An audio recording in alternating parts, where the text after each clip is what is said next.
Hi everyone, welcome to the lecture 2 on Electronics 1 series. So before going for the next class, let's try to recall what we did in the last class. In the last class, we learned the methods to identify the solids based on their electrical properties and then classify them into three compartments: semiconductors, conductors and insulators. And how we could do that? The first method was by observing the resistive value of the particular element. The second one by observing the number of electrons available in the outermost shell. And the third one, which is very important, the energy band diagram. Yes, so but for this course, we will be sticking only up with the only one compartment, that is your semiconductors. To start with the semiconductor, I am going to classify these semiconductors based on their chemical compositions. So let's see the classification of semiconductors based on the chemical composition.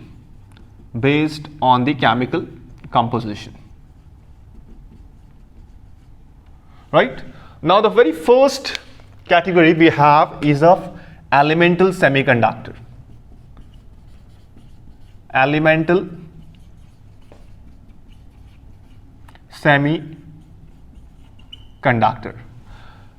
The example of this elemental semiconductors, now here on my right hand side, this is your periodic table. It's not full, but that's enough. So this is your group 2. We have a group 2.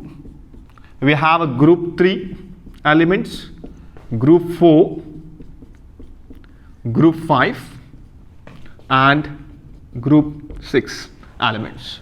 Now what it means group 3, group 4, group 5. So this will have, we call as a trivalent. These are your tetravalent, pentavalent. Yes, now what it means tetravalent, trivalent, pentavalent, or else why they are named after group 2, group 3, group 4. So why is the reason is the number of electrons available in the outermost shell. By looking at this, it's a trivalent. The number of electrons available in the outermost shell will give you a 3 number. Yes, so the number of electrons in the outermost shell, again here it will be a 4. Here it's a 3, here it's a 5, here it's a 2, and then this is 6. Yes, so the elemental semiconductors, if you want to write the examples of these elemental semiconductors, you are going to pick up the elements from the group 4. That's your silicon and the germanium. So for example, I'll write silicon and germanium. So what is the next? Next we have compound semiconductor.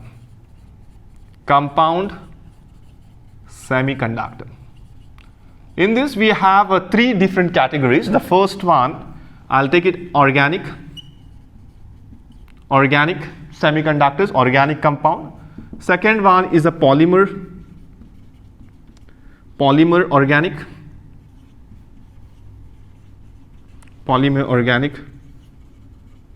And the third one we have is the inorganic. Now when you look at the examples of this, you will find as phthalocyanase and anthracene. These are the examples of the organic semiconductors.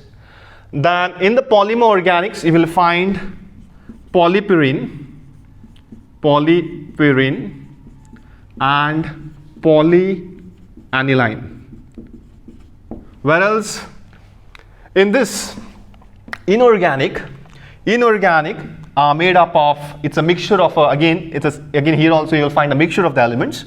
Here also it's a mixture of group 3 and the group 5. There are 2 again, group 3 and it's a mixture of group 5, and one more mixture of from the category group 2 and group 6.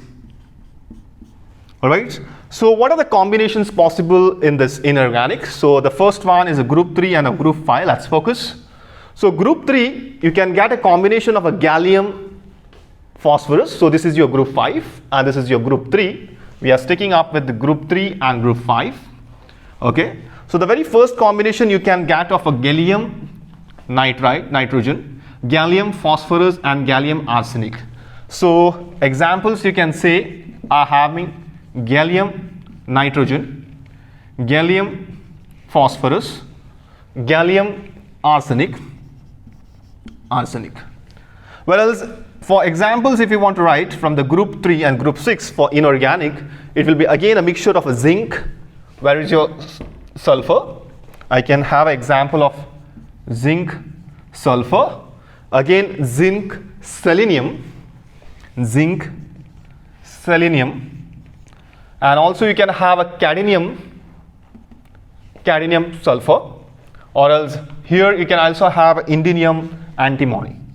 Like that you have a combinations from group 3, group 5 and group 2 and group 6, etc. So here you will find the ionic bonding. This will have an ionic bonding. The mixture of this compound will find the ionic bonding, whereas here you will see a covalent bonding.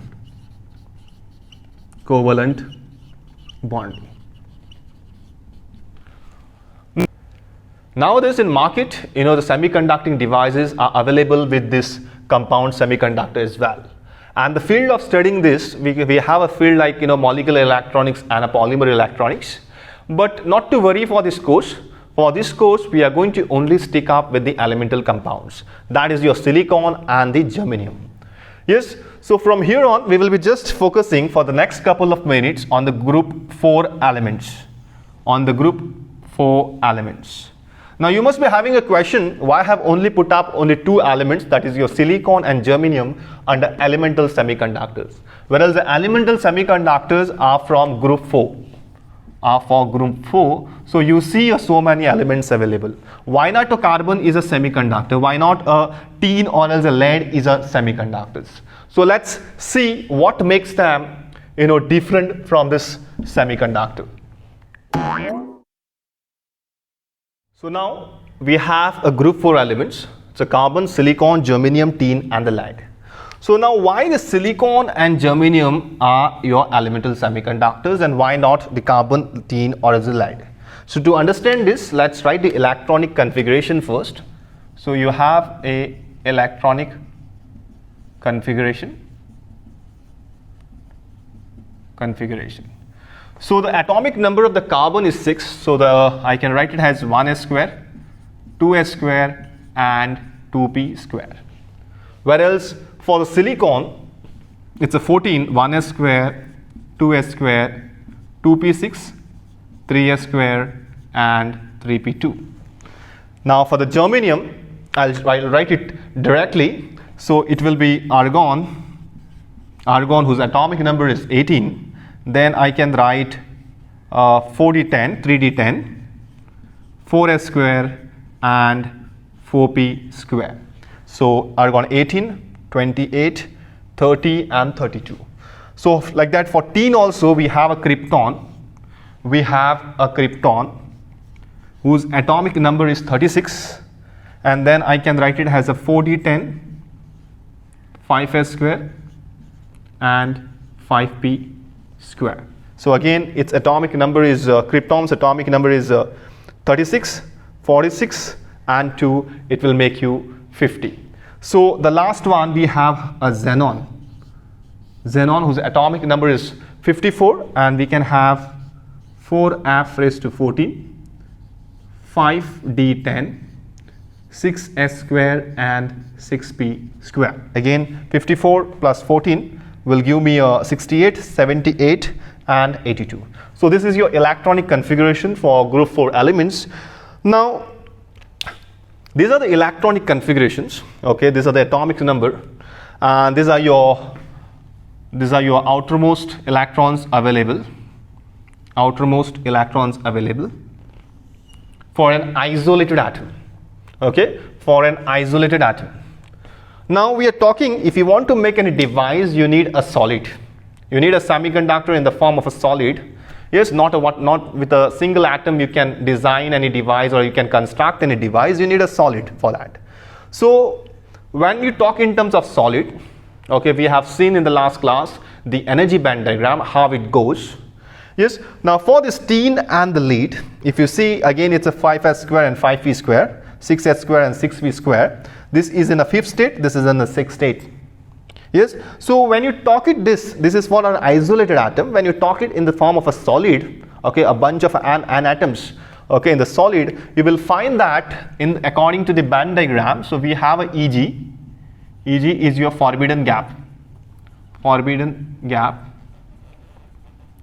So you will find that the forbidden gap for this tin and the lead is approximately close to 0 electrovolts.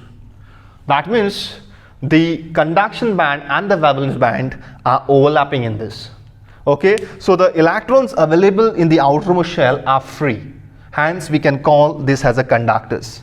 So these are your conductors. These are your conductors. Whereas for the carbon, we'll come to the silicon and germanium later. Okay, when we talk about a carbon, again carbon has got 2s square and 2p square. Again, when if you look at this a forbidden gap, you will find it to be approximately close to 5.4 electrovolts. And the band theory says if it's greater than 3 electrovolts, we can say it to be an insulator. We can say it is an insulator. So the carbon, why not a carbon is a semiconductor is because of this reason. Okay, because of the forbidden gap energy, so we can call this as an insulator. This makes this carbon, tin and the lead different from this two elements, silicon as well as the germanium. Whereas for the silicon, you will find it's approximately close to 1.1 electrovolts, whereas for the germanium, you will see 0.67 electrovolts. So this is a forbidden energy gap. Now, from here on, again there is a fight. So I said these are the two semiconductors. These are the two semiconductors, compound elemental semiconductors. Now from here on, again I am going to pick up one out of this, either silicon or else a germanium. Now you will see that here it's a Eg, that's a forbidden gap energy is 0.67 electrovolts and 1.1 electrovolts. So germanium has got a very less forbidden gap. So you must be thinking, I should be going with this. But there are some restrictions with this germanium. So what are those restrictions? So according to the Bohr's model, you have a nucleus, and around the nucleus you have orbits. Yes, you have an n number of orbits. Third, so let me show this with the fourth. Okay, so this is your n is equal to 1, n is equal to 2, n is equal to 3, and n is equal to 4. Now what you know is that as you move away from this nucleus, the electron energy increases. Yes, as you move away from the nucleus of the atom, the electron's energy gets increased. Yes, the electrons which are very close to this nucleus are tightly bound. Yes, so you don't have any free electrons over here. Whereas you find the free electrons only in the outermost shell. Now when you look at this germanium, okay, so germanium has got a very less value, so we can go with this, but there are some restrictions on that. So germanium, if you look at the state, germanium is in the fourth state. Okay, the last state available for germanium is n is equal to 4. And we know that as you move away from the nucleus, the electron's energy gets increased. Whereas for the silicon, you find it's in a third state. The maximum it can occupy is a third state. This is the maximum limit for silicon. Maximum limit for silicon. Now, here I'm going to pick up a silicon. Now, why silicon? Why not a germanium? Yes, so we have a problem with the germanium. So if you construct, okay, these semiconducting devices using the germanium, and if you're trying to operate it at a very high temperature, okay, in that case, this gives unstable results. Yes, whereas the silicon gives a okay type of results. Yes, so germanium, so what I can say, the germaniums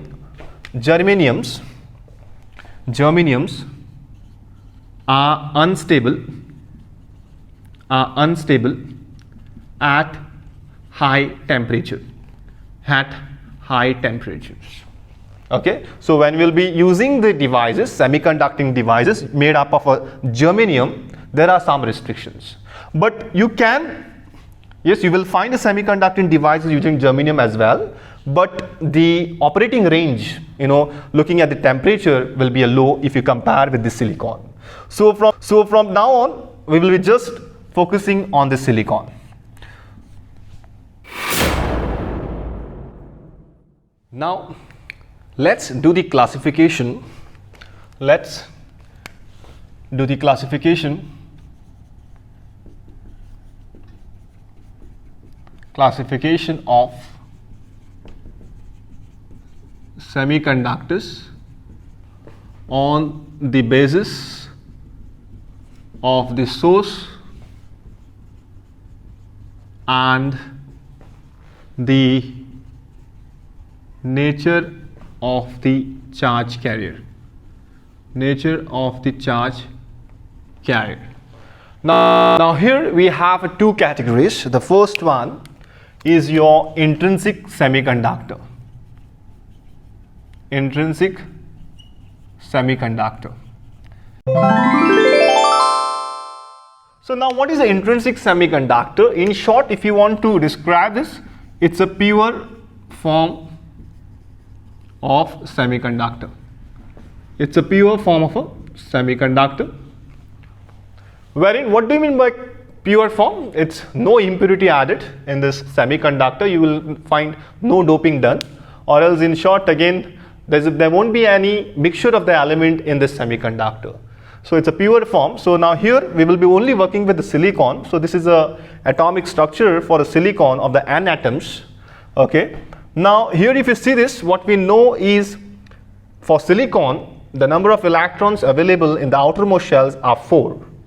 Now each electrons of this atom will form a covalent bond with the next atom available. So or else you can just assume that these electrons are shuttling back and forth between these two associated atoms which are holding them very tight. Now we will study this atomic structure, what is happening to this intrinsic semiconductor in terms of a temperature. So the first thing we'll see at T is equal to 0 Kelvin. We have the energy bands like this. We have energy bands 4, and again we have 2, 3, 4. Yes. Now this is your EV. EV stands for the valence band energy. EC is your conduction band, and this is the gap between this, that is your forbidden gap between the conduction and the valence band. Now from the band theory, what we know is that for the silicon, what we got when you talk it in terms of N atoms or else in terms of a solid, we got the 4 N states in the valence band, and the 4 N states were in the valence and the conduction band. Whereas this 4 N in the valence band were completely filled. Yes, so this was completely filled and this was empty. You can call this was empty. No single electron were available in the conduction band, whereas here in this case it was completely filled. All were filled. Electrons, these are your electrons, completely filled. Now at T is equal to 0 Kelvin, there is no free electrons available in the conduction band. So what we can say is that this intrinsic semiconductor will act like an insulator. There are no free electrons available in the conduction band. Now if we raise the temperature, let's make the temperature T is equal to 25 degree centigrades. Yes, so we have these bands 4, again these are your valence band 3, 4. Okay, so you have EV. So this is your EV, this is your EC. So let me put up, this is your electrons available over here. These are your electrons. This is your second, third energy level, fourth energy level. So this is your electrons. Yeah. So as you increase the temperature, what will happen to this is the electrons which are forming a covalent bond with the other silicon atom is going to break this covalent bond. Once it gains the thermal energy, it is going to break this covalent bond and the electron will be released out over here. So the electron will be released over here, thereby creating a vacancy at this position, which we normally call as a hole. Now let me call this as a site 1. The vacancy is created at the site 1. At the same time, the other electrons also will gain some electron energy, and again it will create a hole. So this is your site 2. Again this also releases one electron. And this process will continue, and if you want to show the same thing with this energy band diagram, what I can show is this electron is going in the upper band. This is your conduction band. Yes, so I can show an electron moving in the conduction band. So here you will see a conduction band. So let me show a 4 electron movement. So you see the 4 electrons have moved to the conduction band. So here in the valence band, there should be a 4 vacancy available. There will be a 4 vacancies. So 1, 2, 3 and the 4. Now what you notice is that once the electron gains energy, electron is released. At the same time you are getting the hole, or else a deficiency of electron is created. So which we call is a hole.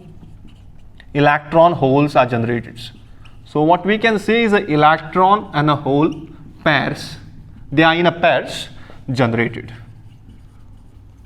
Now this electron hole pair generated are responsible for the conduction of the electrons. Now the electrons which is released from the site 2 will try to occupy this site 1, yes, thereby filling up this vacancy, and again the process will continue because you are supplying some external heat energy. Again it will break, again it will release. Now if you see the movement of this charge carrier, that is the electrons has gone from the valence band to the conduction band, thereby creating a vacancies. Yeah. Now if you count the number of electrons and the number of holes created here will be equal, because I said they are in a pair, electrons and hole pairs. So what I can say is number of holes, Ne, is equal to NH, which is equal to Ni, where Ne stands for number density of electrons in pure semiconductor. NH is the number density of holes in pure semiconductor, whereas Ni, you can say it's a number density of intrinsic charge carrier, number density of intrinsic charge carrier in pure semiconductor. Now what are these intrinsic charge carriers? Intrinsic charge carriers are nothing but your electrons and the holes. So here I can say that if I compare this results, what we got from the temperature at T is equal to 0 Kelvin and T is equal to 25 degrees centigrade, what I find is that when as you increase the temperature, you see a moment of electron charge carrier moving up into the conduction band. So you can find the conductivity over here. So what I can say, what I can comment is that the semiconductors, intrinsic semiconductors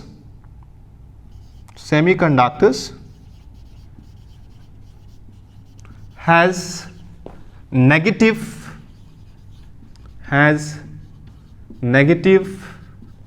temperature coefficient of resistance. What it means is that as you increase the temperature, the conductivity of this intrinsic semiconductor is going to increase.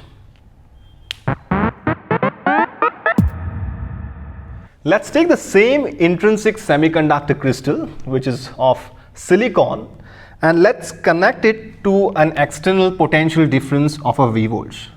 So here is your entire crystal, and I'll be connecting this crystal to a external power supply of some V volts.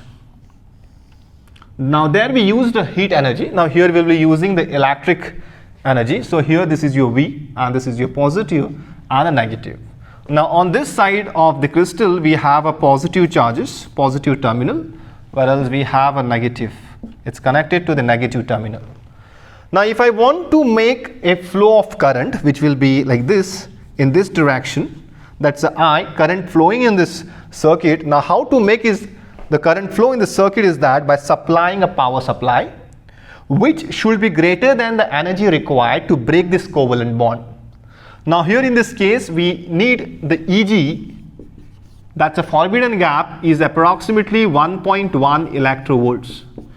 Now once you give the external power supply, the voltage, the potential difference greater than 1.1 electrovolt, in that case the covalent bond will break. And when the covalent bond breaks, there will be a release of electrons from this. So now here the electron will be released in this, thereby creating a vacancy at the same location. So you will be finding an hole created at this site 1. So let me write it as a site 1. Also the same thing is going to happen for this entire all the covalent bonds. So let me show one more. So here there will be a release of the free electron, thereby creating again a vacancy at the same location. That is your site 2. Now here in this case the direction of the electron matters because you are applying the electric field.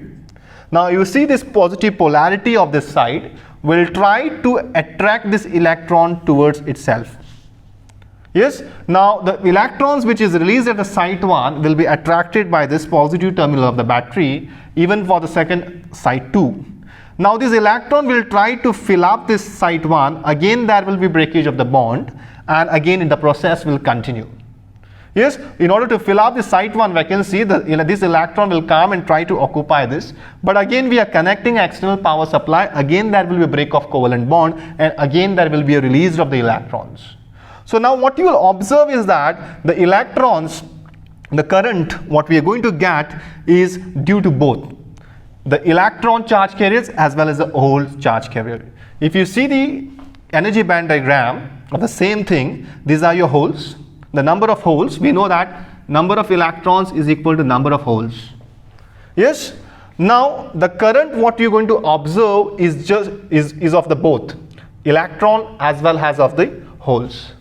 Now the current due to this electron will be in the conduction band. So this is your conduction band. Current due to the electron in the conduction band will be from negative terminal to the positive terminal. Yes, why? Because these electrons are being attracted by the positive terminal. What I can say is that electrons will be moving in this direction. In this direction. Yes, like this. So what I can say is that the current due to the electron current in the conduction band, okay, because electrons are going from the valence band to the conduction band, will be from the negative terminal of this battery to the positive terminal. That's the first point. Now at the same time the holes are created. Now again the hole current each is in the valence band, because when the electron goes up the holes are being created. So the hole current in the valence band will be flowing from the opposite of this electron flow, that is from, if you see this, electrons are coming this side, so the holes will be movement will be that side. So you will find the holes moving in the from the positive terminal of the battery towards the negative terminal of the battery. In short, I can say that the total current I will be equal to the hole current plus the electron current. Practically these holes do not move, it is just a deficiency of the electron. And second thing is about the direction of the current. I have in the setup you see it's a direction of the current is shown from positive to the negative. Now for convenience we consider these holes to be of a positive, and the direction of the flow of these holes is taken as the conventional direction of the current. Now the drawbacks. Now these intrinsic semiconductors have a major drawbacks. Drawback is that it will show a very low conductivity. Now we want our devices, drawback, we want the devices to be run at the room temperature, and in case if you are getting a very low conductivity value, okay, so at room temperature, it shows low conductivity. Okay, and if it has got a low conductivity, that will create a problem in running the devices at the room temperature. So what is exactly happening is that why that low conductivity is just because you do not have enough number of charge carriers in the conduction band. Or else you can say the number of breaking of covalent bond is in a very less number. Now the thing is how to increase the conductivity of these materials. Okay, or else how to increase the number of charge carriers in the conduction band. Now, when these intrinsic semiconductors are used for developing the semiconducting materials, they have many limitations. So, we have seen this intrinsic semiconductor with respect to the temperature, and what we found was that when we increase the temperature, the conductivity of this intrinsic semiconductor increases. But particularly speaking about a room temperature, the conductivity is very low. Room temperature, which is around 25 degrees centigrades, the conductivity is low. The conductivity is low. Or else you can say that number of charge carriers available in the conduction band are in a very less number. So, or else if you want to write it in terms of points, I can say that intrinsic semiconductor has low intrinsic charge carrier concentration and hence they have a low electrical conductivity and have low electrical conductivity. So this is the first point. The second point is that a number of the charge carriers, the charge carriers are generated with the help of a thermal energy. So you find the thermally generated electrons, thermally generated charge carrier, thermally generated charge carriers. So the flexibility in controlling, since they are thermally generated, the charge carriers are thermally generated, so the flexibility in controlling these number of charge carriers is very weak. So no control, you can say that no control over the charge carriers, number of charge carriers.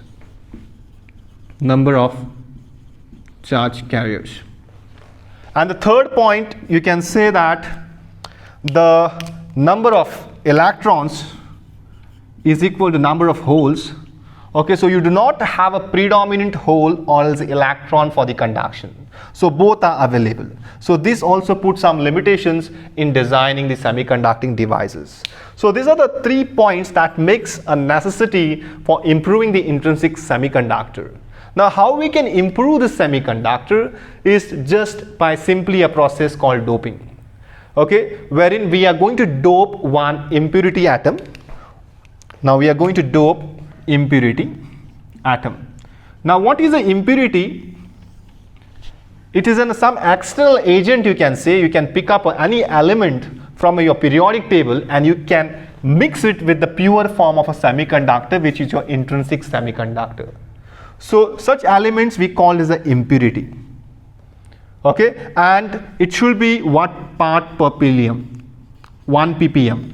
So it means 1 part per million. So that should be the ratio of adding this impurity into this intrinsic semiconductor. And the atom which you are doping, we call that as a dopant. The atoms which are doped in this pure semiconductor, we call them as a dopant.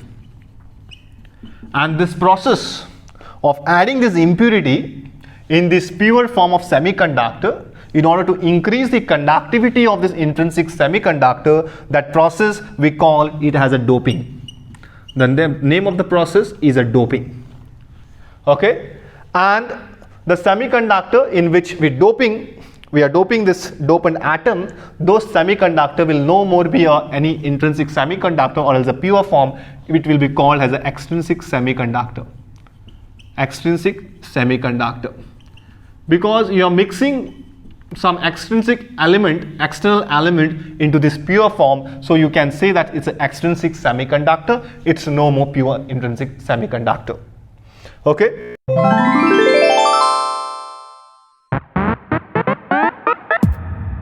Now let's go for the essential requirement of this doping process.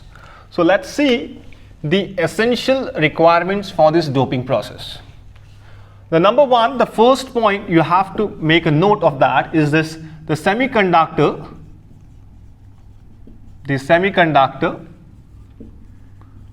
what you are using should have high purity,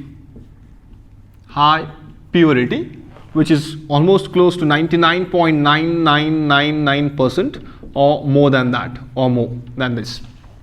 The purity of the semiconductor should be very high. The second point, the dopant atom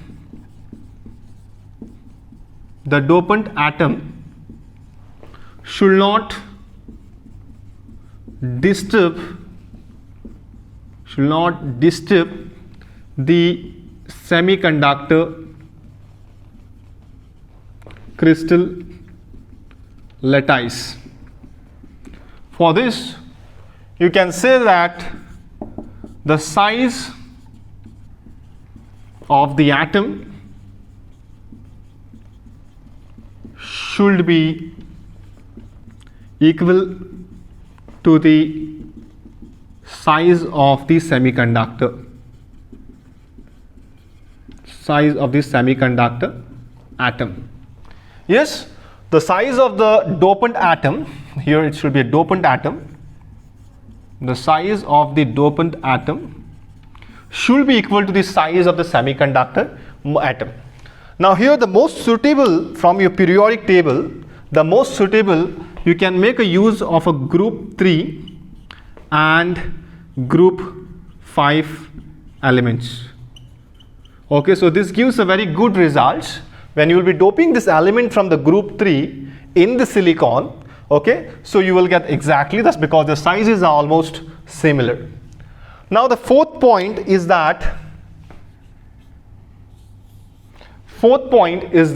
the concentration of the dopant atom, that is your any element from this group 3 or a group 5, should be must be small, which is almost 1 part per million. This should be the ratio of doping this impurity into the semiconductors. So these are the 4 points you need to know while doing this doping process. Now what are the methods involved? In this? Methods of doping.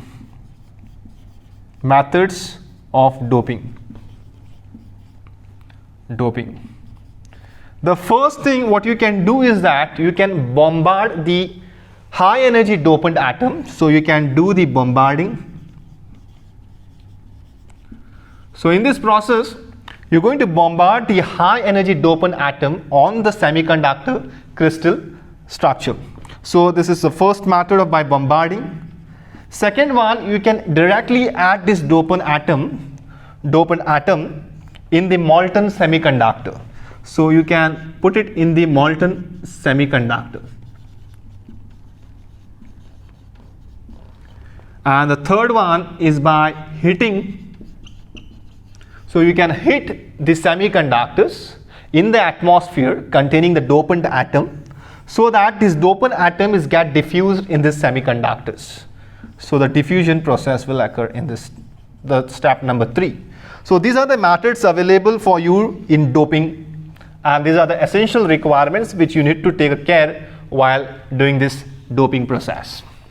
So now why doping? So basically in the doping process we are going to play with the semiconductor. Here what we are going to do is that either we are going to increase the number of electrons over the holes, or else we are going to increase the number of holes over the electrons. Whereas if you compare this, what I said, with the intrinsic semiconductor, there we got the number of electron, Ne was equal to NH. Ne was equal to NH. Yes. So here with the help of this doping process, we are either going with the electron or else holes.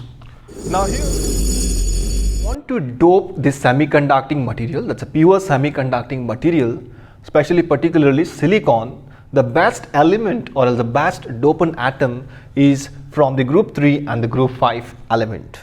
So here we have the two types of dopants, two types of dopant. One is your pentavalent, and the other one is your trivalent dopant. Now this example in this category is your arsenic,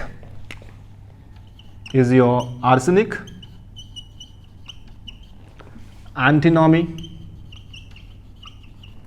Here if you can take an example, you can give of boron, aluminium and many more. So these are your examples. Now why this is pentavalent? Because the number of valence electron is 5, whereas here in this case the number of valence electron is 3.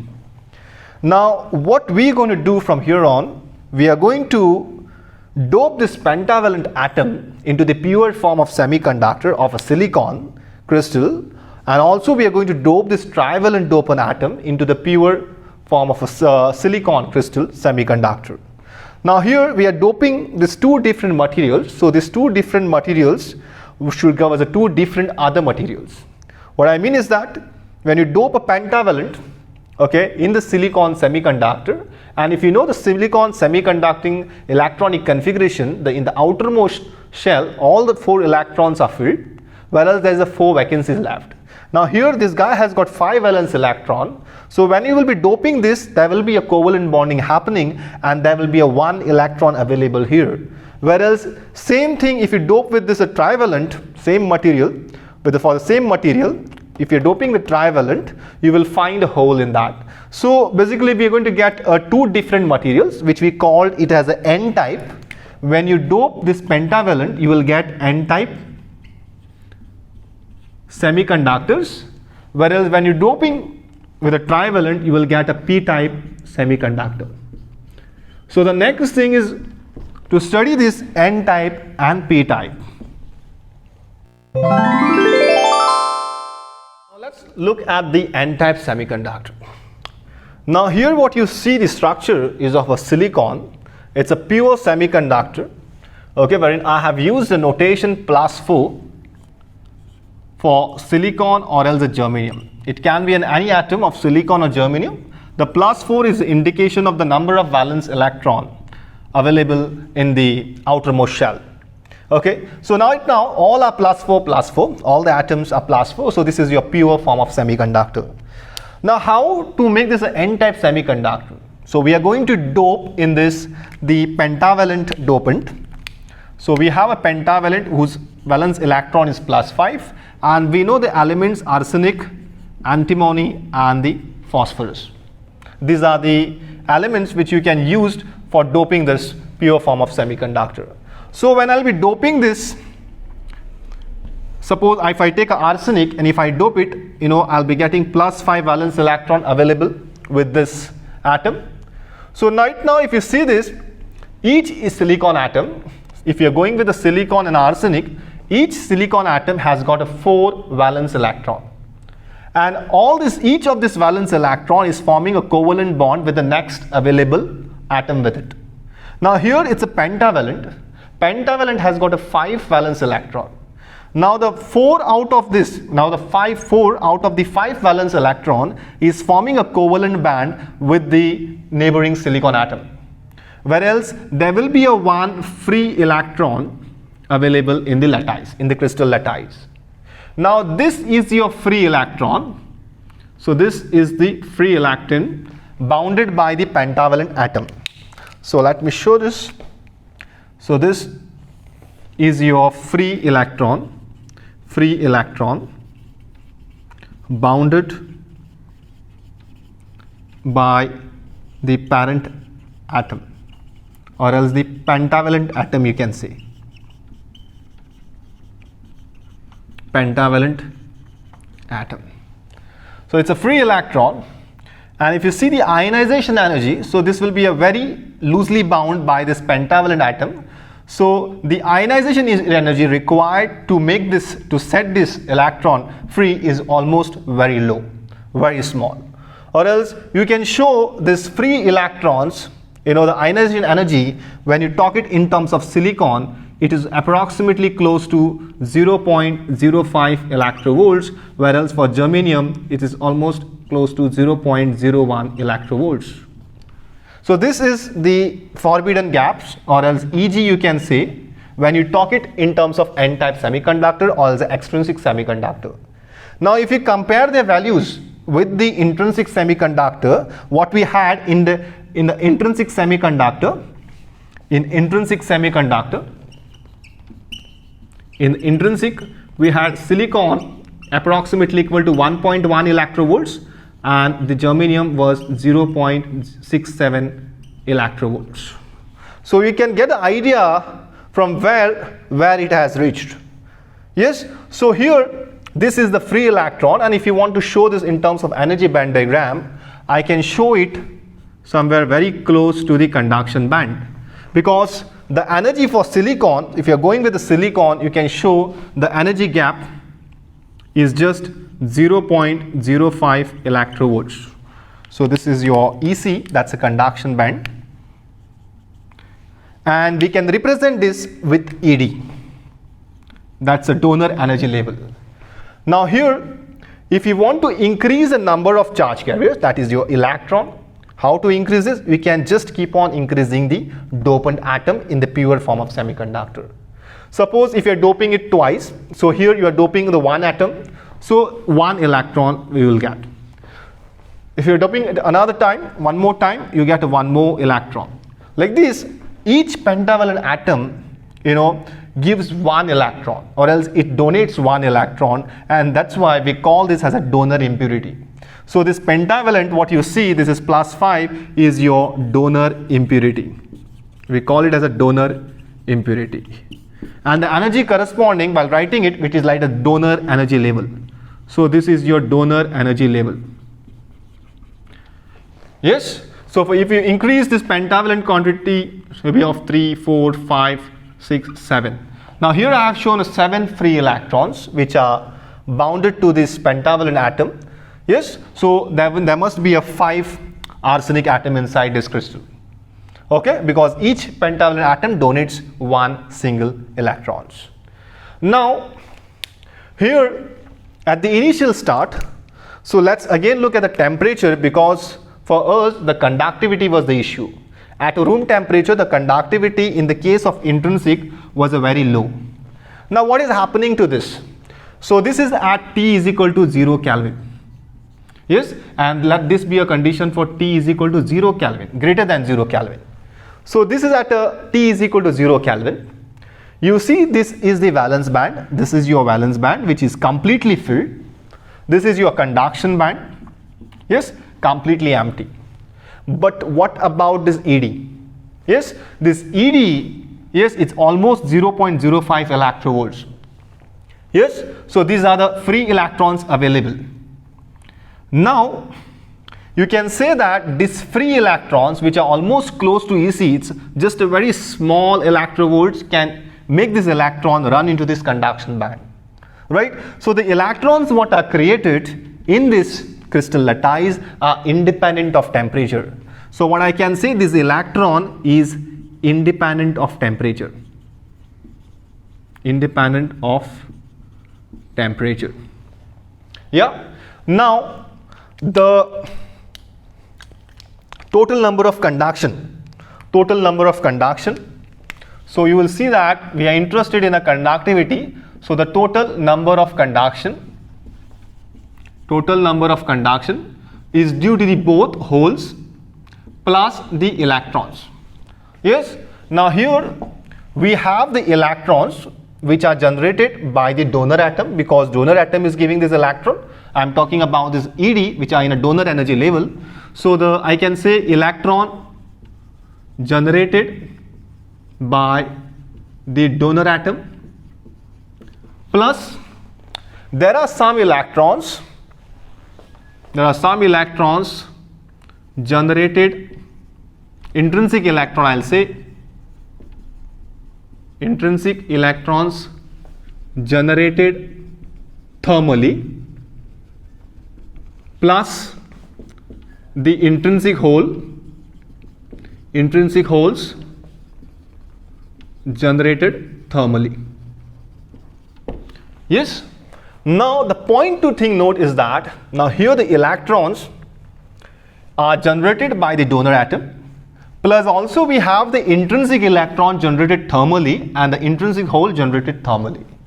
So the point is that we are not doping, if you look at what I said, the essential requirement for while doping is that the concentration of the dopant atom should be a 1 part per million. So it should be a 1 ppm. Yes, so that should be the ratio of the dopant atom to that of the available atom in the pure form of semiconductor, which is your silicon atom. You are not doping it completely because silicon, the number of vacancies has got 4. Yes, suppose if you're having 100 silicon atoms, that means it doesn't mean that you are doping a 100 pentavalent atom inside it. No, you have to follow this ratio, which is 1 part per million. Okay, so there will be very few vacancies are being filled up by this pentavalent, and thereby you are getting these electrons. Yes, so there will be any electrons which is in the form of a pure form. These are the electrons which are available in the pure semiconductor at the initial start. Now if you see the overall conduction, okay, here there's an electron generated by donor atom plus thermally. So the electron number, the number of charge carriers, okay, of the electron charge carrier is very large if you compare with the holes carrier. Now what it says is that since the number of electrons is very large if you compare with the holes, when there will be a moment when you will be giving some thermal supply, which is temperature, when the temperature is greater than 0 Kelvin, or else you can take it as a room temperature, in that case the covalent bond will break and the silicon will go from this valence band to the conduction band. So here let me show this. So here you have a ED. Yes, now these electrons, when you supply the heat, okay, thermal energy, the electrons which are closer to the conduction band, they need only 0.05 electrovolts. So at a room temperature you can say they will be already available in the conduction band. So you can say these are the electrons which are donated by the pentavalent. So 3, 4, 5, 6, 7. So I can say it's a 7 over here. Yes, so they are already available in the conduction band. Now at a room temperature, it's not that none of the electrons from the valence band will go from the conduction band. There will be the moment of this electron from the valence band to the conduction band also, so but in a very, very small number. So here you can say there will be a vacancy. Let me show, this is your vacancy in a very small number. So this electron will be going here and this is that electron. These blue ones are the electrons which are generated thermally, okay, in the pure semiconductor. They are available in the pure semiconductor itself, whereas the red one, what I have shown, is donated by this pentavalent atom. Okay, so here the number of electrons is greater than the number of holes. Now that will make the recombination of holes, it will increase the recombination of the holes. So when the recombination of the holes gets increased, automatically the hole number will get reduced. Thereby you will find a maximum number of electron as a charge carrier for the conduction. So with the help of a proper doping, okay, by following those essential requirements of the doping, you can increase the number of charge carrier as per the need. Now here in this case, we are doping this pentavalent atom in this N type of semiconductor, in this pure form of semiconductor. So here when you dope a pentavalent, the number of electron, what you will find is number of electron will be very, very greater than the number of holes. Or else you can say that electrons will be in the majority carrier,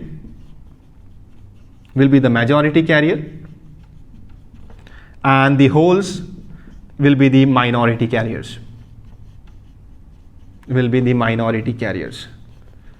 So this is a one type of semiconductor and we call it as an N-type semiconductor when you dope a pentavalent in the pure form of a semiconductor. Now here the point to make a note is the electrons, these are due to the donor atoms, whereas very few okay, due to the silicon atom. Okay, these are generated thermally due to the heat gained by the electrons in this bonding, and the bond will break. So this is about the n-type semiconductors. Again, we have a pure form of semiconductor. All are plus 4, plus 4, plus 4. Okay, this plus 4 stands for silicon. Now, to make a p-type of semiconductor, what we are going to dope is the trivalent dopant atom. Like for example, boron, aluminium, indium, okay, indium. So these are the dopant atoms which we can dope in the pure form of semiconductor, okay, to get a p-type of semiconductor. Now when I dope a p-type of semiconductor, the valence electron is 3. So here I'll be writing this 3.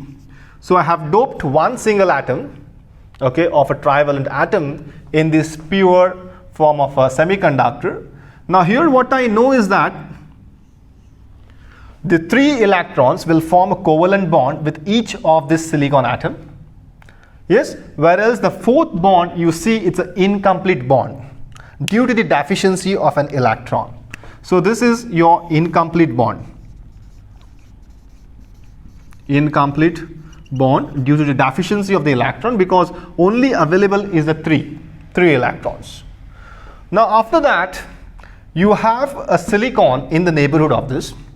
Now this silicon atom in this lattice, in this crystal lattice, wants this electron, wants these holes to be replaced by an electron.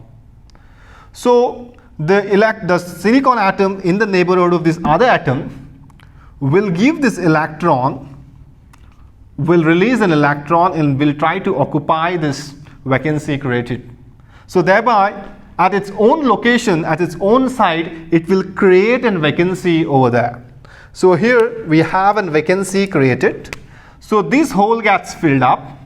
So thereby, at the same location, you are going to get at the site 1, there is a vacancy created.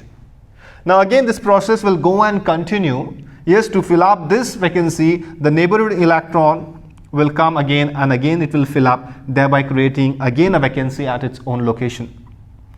Now, thus what we can say is that there is a movement of electron, at the same time the movement of hole is taking place. Now these holes can be used for the conduction. So the holes can be used for conduction purpose. Conduction purpose. Now when these trivalent atoms, accepts the electron to form a covalent bond with the neighboring silicon atom, this trivalent atom will acquire a negative charge. Or else if I want to show the schematic diagram of this p-type semiconductor, what I can simply show is these are my trivalent atoms. This is my trivalent atoms. This is taking one electron, which is accepting an electron from the neighboring silicon atom. So it will acquire a negative charge. It will acquire a negative charge. Here I have just shown a 1. Okay, here it is a case of a 6 trivalent atom being doped in the pure form of semiconductor. Now, when it creates a covalent bonding, when this takes a covalent bonding, at the same time, a vacancy is created in the neighborhood of the silicon atom. So that hole, I can show it like this. So it is responsible for the creation of the holes in the neighborhood in the silicon atom. Now if I want to show, since this trivalent atom accepts the electron, so we call this the acceptor impurity. So we also call this as your acceptor impurity. Acceptor impurity. And if I want to show this energy, it will be just above the valence band. It will be just above this valence band, and we write it as a EA. EA stands for the acceptor energy level. Acceptor energy level. Now the number of holes created here, each trivalent atom creates one single hole. Now if you want to increase the n number of holes, you can add n number of trivalent atom. Again the same rule you have to follow, that is a 1 part per million. You see that the ratio of adding this trivalent damper dopant in this pure form of semiconductor, it follows this concentration level, 1 parts per million. So here you will see an vacancies created 1, 2, 3, let me show 4. Yes, that means I have added 4 trivalent atoms in this pure semiconductor. Now at T is equal to 0, you will find that this acceptor energy level is almost close to this valence band. Okay, that's how it should be drawn, and these are the electrons available in the valence band which is filled up. Now here there's a vacancy is created. Now let's see what happens when you increase the temperature, that is temperature is greater than 0 Kelvin. So or else at a room temperature. Now there are electrons available in this valence band. Once you increase the temperature, or else let's say the temperature is 25 degrees centigrade, in that case these electrons which are in the valence band, okay, majority of them will occupy. So here we had 1, 2, 3 and 4 just for the example. So all these vacancies will be filled up by this valence band electron. Okay, so here it will be filled up by this valence band electron, 1, 2, 3, 4, and very few will be available in the conduction band, and very few will be available in the conduction band. These are thermally generated. These are thermally generated. Very few will be, so you can say in a very few number will be available in the conduction band, whereas the most of them will be occupied by this acceptor energy level. Now here, thereby creating a vacancy at its own site. Here there's a 4 has been filled up, so you can say here it will be a 4 vacancies created. Now 4 electrons from the valence band has occupied this acceptor energy level, thereby creating an equal number of holes in the valence band. Now this moment of the hole, these holes are responsible for this conduction of the current. And if you also make a note that the number of holes available in the valence band is greater than the number of electrons available in the conduction band. Now here we are doping this trivalent atom, so the conduction of a current will be due to the both holes as well as your conduction. Conduction is due to the both electrons plus holes. Now here the holes are due to the acceptor, holes due to trivalent atom plus thermally generated holes. Thermally generated holes plus thermally generated electrons. Now again here the majorities are the holes. So again the recombination of electrons and holes will take place, and thereby there will be a reduction in the number of electrons. Now there will be increment in the holes. So what I can say is that in the p-type semiconductors, holes will be in the majority carriers.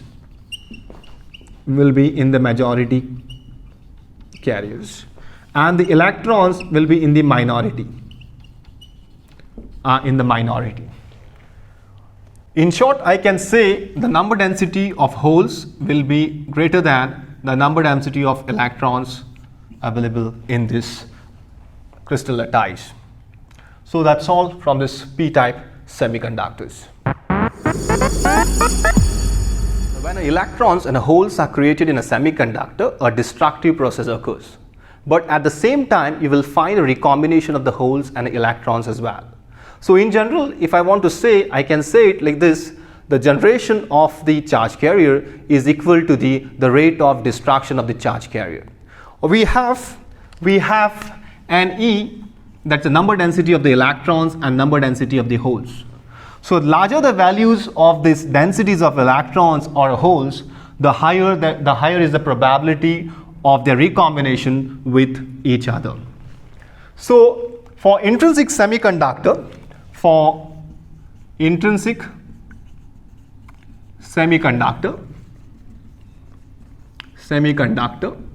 I can say the rate of recombination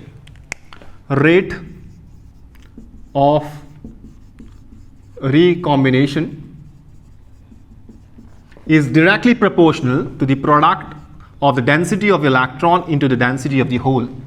And if I want to take this proportionality sign out, what I can simply write is equal to R into Ne into NH, where that R is called recombination coefficient, where R is your recombination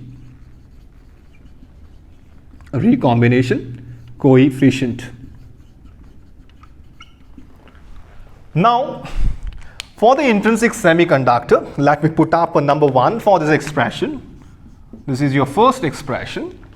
Now, for intrinsic semiconductor, what we know is, we know that Ne, I can say, I'll write it here, we know that Ne is equal to NH is equal to Ni, where Ne again stands for density of the electron, number density of holes, and the intrinsic charge carrier. Intrinsic charge carriers are your electrons and holes.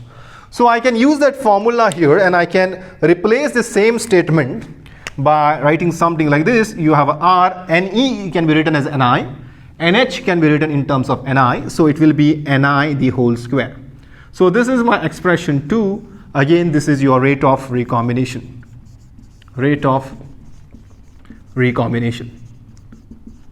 Now, this rate of recombination depends upon the lattice structure of the given crystal. Now, as long as your lattice is not changing, this rate of recombination won't change. So, what I can say is that when the rate of recombination does not change, the rate of recombination given by expression 1 and the rate of recombination given by expression 2 for intrinsic and the extrinsic should be the same, because I said we will go with it's not changing. No change in the lattice. No change in the lattice. In that case, the rate of recombination remains same. So here I can compare the same result should give me answer for an intrinsic and an extrinsic. So this we started with the intrinsic. So the same results are applicable for the extrinsic semiconductor as well. So I can compare this by taking this condition. There's a no change in the lattice. Now what I can get is R. I'll get is R. When I compare, you're getting R Ne into NH is equal to R Ni square. R gets cancelled. So your final formula is Ne into NH is equal to Ni square. So this is the important formula. So I can put it, this is equation 3. Now this is a very important equation in the semiconductor physics. Now here for n-type,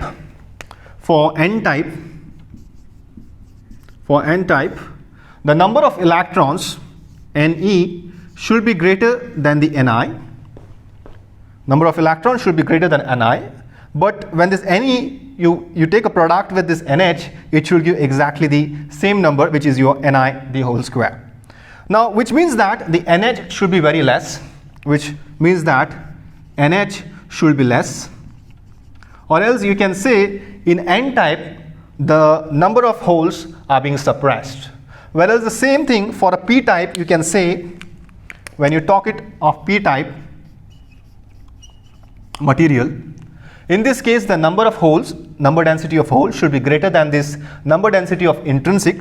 So here NH should be greater than again Ni, and again in product with this Ne, it should give the same number of as of what we are getting for Ni square. So which means that Ne should be a very less number.